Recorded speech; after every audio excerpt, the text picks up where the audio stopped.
Are you an anime otaku? Because I know I am. And what's a word that us anime otakus hate hearing the most? Cringe? No. Lolicon? No. NTR? I mean, yeah, we hear that word, but that's not exactly where I'm going with this video. Then how about live action? Live action adaptations are something that anime fans dread to hear, but can you really blame us? If I were to list down every single terrible live action adaptation, it'd probably take us just as long to explain the entire Fate timeline. Better yet, you'd probably be able to binge all of One Piece. So I can only imagine the horror on some of your faces when it was announced that One Piece was getting a live action adaptation. Mine was something like this. Right off of the tail end of the Cowboy Bebop adaptation's cancellation, I was kind of confused as to why exactly this was given the green light. It doesn't take a genius to know that, historically, live action adaptations just don't do well. Quick sidebar, I'm going to be saying the word live action adaptation a lot, so why don't we turn this into a drinking game? Every time I say live action or live action adaptation, take a shot. And just hope and pray by the end of this video you won't have been admitted to the hospital for alcohol poisoning. Please don't sue me. Now, I've already seen and reviewed the live action adaptation, which you can go check out on our website, but overall I gave it a solid 8 out of 10. Because, if I'm being brutally honest, it was a pretty good adaptation. But to some of you guys, that might not be saying a lot. So what makes this adaptation so different from others?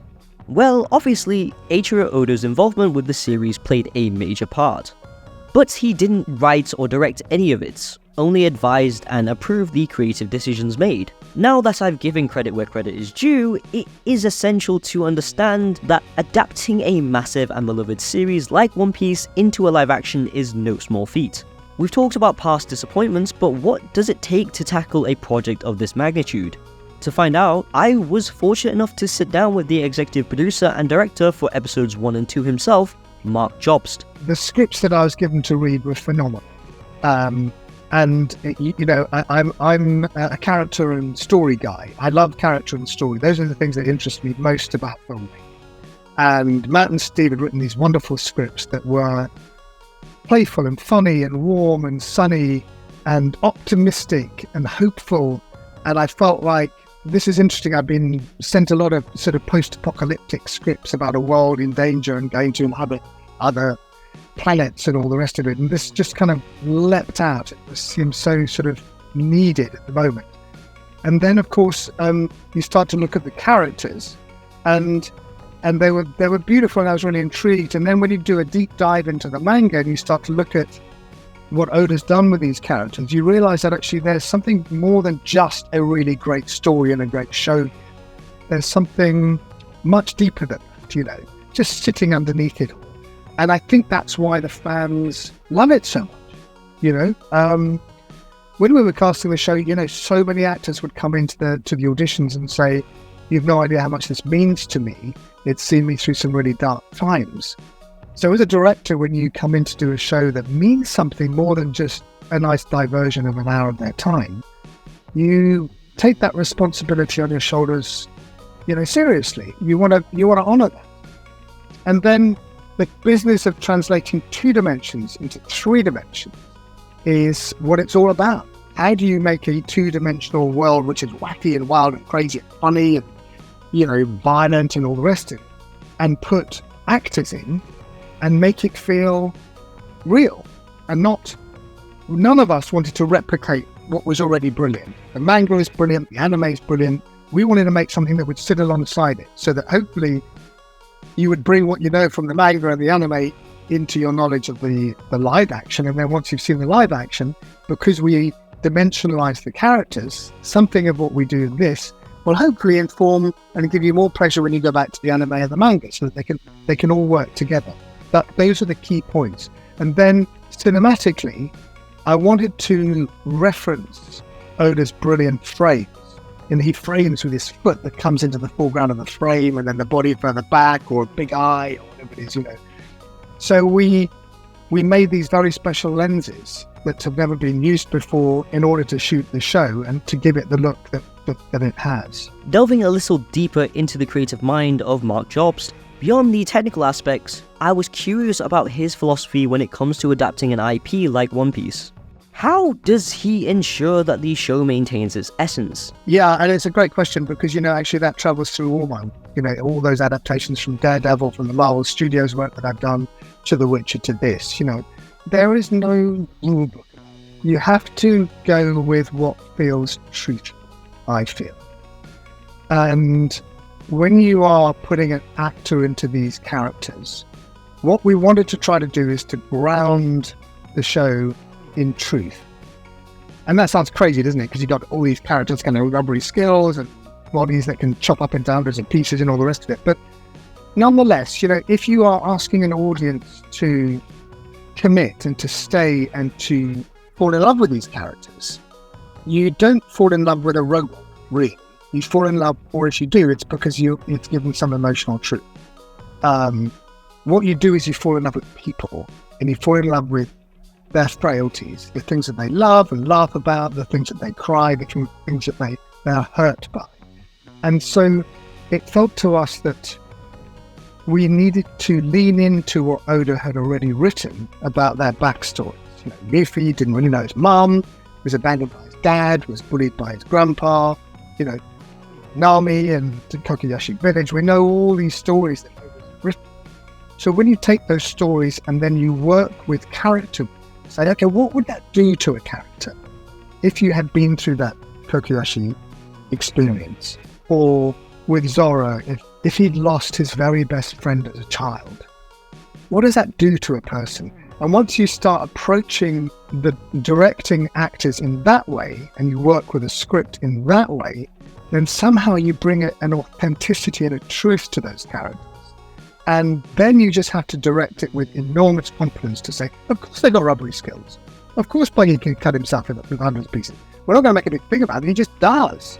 And you go with it because you somehow believe the character. So now we understand that Marc's philosophy revolves around taking these fictional scenarios and imagining what it would be like if we placed real people in them.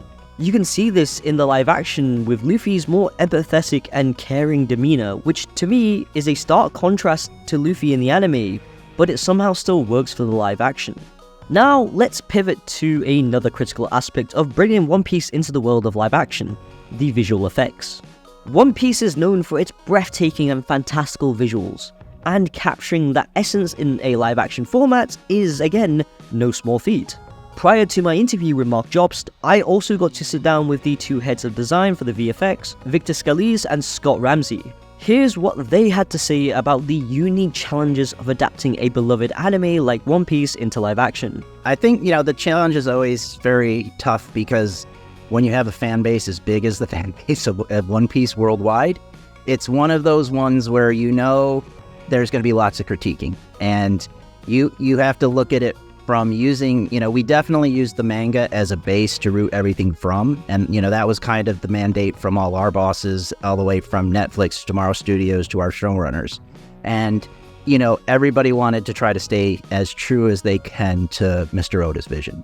And I think that, one of the things that's always tough is when you're taking a drawn frame and giving it life into reality in a real world with physicalities. There's different physics, there's different looks, there's different everything. And I think, trying to stay true to the frame is really, I think, what's most important. And we did that a lot with all of the design. Like when we went into designing the News Coup, we went right to the manga and we adapted, the manga bird's a little bit bigger and it's got a little bit bigger of a nose, but we took what would be a real bird and then we based what would that bird evolve into as the News Coup. And that's when we started doing concept art and designing it, it turned into our News Coup. And I feel like this is the real version of what is drawn. And I hope the fans feel the same way. It's the same with our Lord of the Coast. Our Lord of the Coast, we looked at the manga. We also wanted to make a creature that was a little bit scary, and we needed to have muscle and stuff so that you get good reactions and life to it. But it may be not one-to-one, but the nostrils, the eyes, the stuff we did in the design were all based off the manga. And, the boats were pretty true to one-to-one. A lot of that stuff was much easier to go one-to-one, and those were all designed by our production designer, but they were basically putting them into the world, and then we replicated the real boats that were built, or we adapted the boats based off of what was already in our like production design world. But the creatures, the stretching, how Buggy breaks apart, this show definitely had a lot of fun otherworldly things that do break real physics. And I hope that the fans and the audience and everybody feels like we did a good enough job making it all work. There are plenty of iconic locations and settings that have captured the hearts of fans around the world, like the Baratier, which are central to the One Piece experience. But how exactly did Victor and Scott translate these beloved locations from the anime into the live-action format? Barate, they had built a partial set, as I'm sure all the fans have already, they saw a long time ago when it was, broken out from South Cape Town, where you saw the fish and you saw what we had built. And from a visual effects standpoint, we went and added the top to it and put, built into the little lighthouse and all that stuff. So that was kind of a location that's in the middle of the ocean, but, that's a world that's even a little tricky because it's in the middle of the ocean with nothing around it. When you're looking west, you're looking east, there's not a lot of interest because it's just open sea. So, that world was it's kind of like a great little busy section in a big vastness of nothing. For Shellstown, we went and did a drone shoot in Italy, and we used Positano to basically base Shellstown off of, and we put the marine base up on top of Positano, and we added, we painted out the beaches and all that, because, I'm very much a fan of, yes, we could have built it all in CG, but do you need to? If you can have reality based in with the CG, I think you always end up with a slightly better look than just going into an all CG environment and not having anything grounded. So we did that, and then for Lobetown, we actually used Sorrento, which was just around the other side of Italy, the Amalfi Coast, and we ended up shooting drone plates for the approach for Lobetown, and then we also used parts of Kuripuri for some other islands, and it was kind of like shooting plates and integrating them all to build the island worlds of One Piece. I went on to ask Victor and Scott about some of the innovative techniques and technologies they employed during this adaptation, as One Piece is known for its visually stunning and unique world, and some of you may be curious about the creative processes behind it. For Buggy's head, we actually used a new technique that's from Eyeline and Scanline Studios that basically is very new technology. We are NDA'd, so I'm not sure how much I can say about the technology, but it does involve scanning, and you'll see some CG heads from Jeff, who actually performed. That is him all CG, that you may not know is actually CG. We mixed it up where some of the heads are really Jeff performing a la the old hole in the table technique, but then there were other ones where it's a full CG rendition of Jeff performing. And it was very bleeding edge technology. It had been used a couple other times with Ryan Gosling and The Rock beforehand, and it worked really well. It was used extensively in The Flash that just came out, and we used it. We would love to use it a lot more, but it's a very pricey tool to use, but it was very effective. And it's beyond photoreal, so it's something you're just going to start seeing more and more features. While on the discussion of Buggy, I myself noticed, and quite a few of you mentioned on Twitter, or X, that a lot of the scenes featuring him using his chop fruit were done in the dark. So I decided to ask whether or not that was a strategic choice to enhance the realism and seamlessness of the CG elements, or if there were other creative reasons behind it. That was a lot to do with our director. I think he wanted the tent to be scary, but it's the same. It's really how Jeff Ward is a great performer as Buggy. He's very funny, but also scary. He played the role really well. But if you watch the evolving scenes, it starts out as a very bright lit tent, and then it gets a little bit darker and colder and more singular color. And that was all designed by Marc, our director of episodes 1 and 2, who really had it planned out and designed really well to kind of get into the fight and make it be scary. And to be honest, it actually made the effects a little bit more difficult because we had all these flying parts, and in darkness, it's hard to read them. So we ended up actually adding additional lights in here or there, or making sure that they were flying through light so you catch them and see them flying. But it was not a compromise from a VFX standpoint to make it easy by making it dark. Yeah, basically, just like Vic said, it was a creative choice to start out as kind of happy and fun in the beginning, and then move to a very dark side where you actually find out kind of more of Luffy's background and why he's, fighting for his friends and for his kids a lot. So in short, it was purely a tone thing, and it actually made it harder for Victor and Scott to do Boogie's Chop Chop Fruit, which I find extremely surprising, as I personally think that Boogie's Chop Chop Fruit looks better in the dark. But getting back on track, I also went on to ask about where exactly they drew their inspiration for applying their own creative touches from. A lot of the creative touches and kind of inspirations for this was really pulled down from Mr. Oda and Matt Owens and Steve Maier, our showrunner.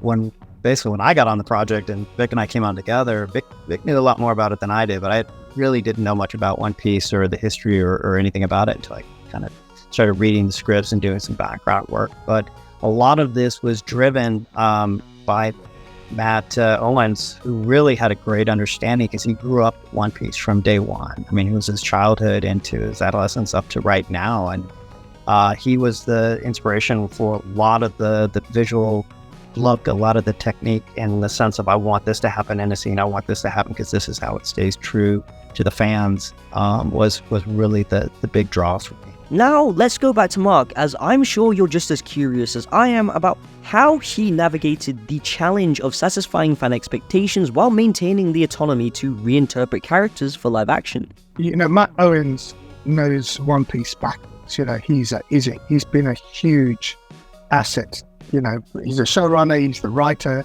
he knows everything there is, and if you were ever in a situation where you were saying, can we do this?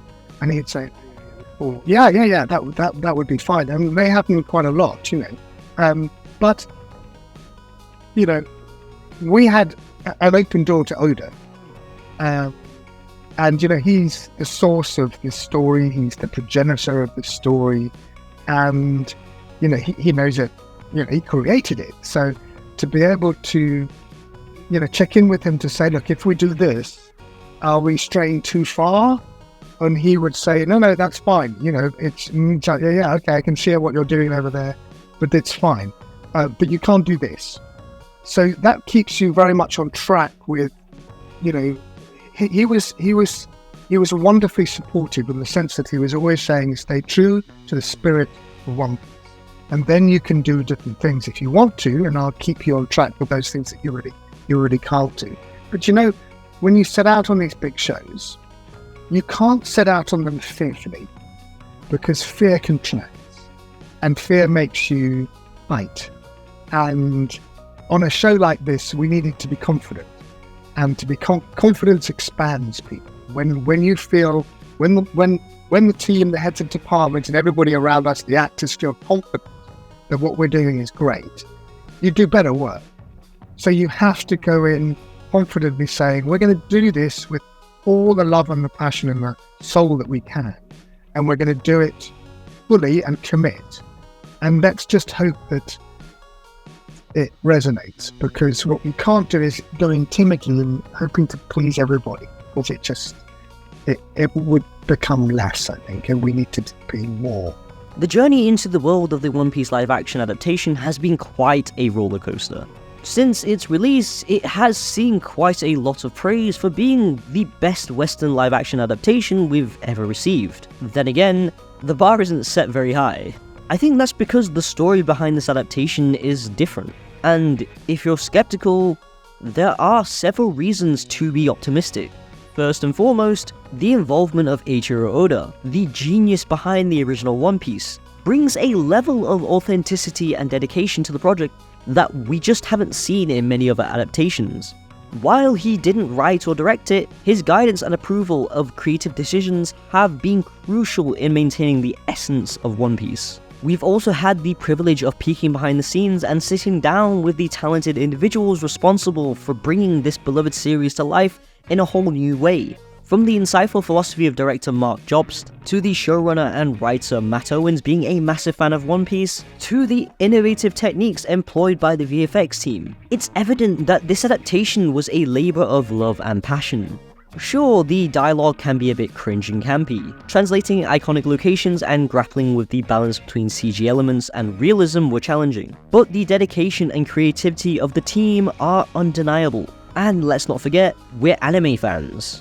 We love our One Piece. We hold these characters and their adventures close to our hearts. So while you approach the live action with caution, do so with hope and excitement. After all, it's a chance to experience the world of One Piece in a new light.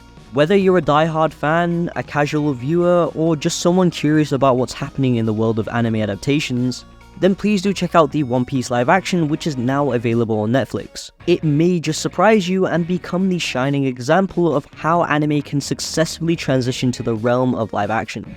Until then, let's toast the future of One Piece and hope for a grand adventure ahead. Thank you all for watching. My name's been Lewis from Kakuchopurei, and ciao for now. You know you sound like Sanji, right? You are a dead ringer for that voice right now. I thought it was Really? Yeah, I was like, shit. It's Aston Kutcher back there somewhere.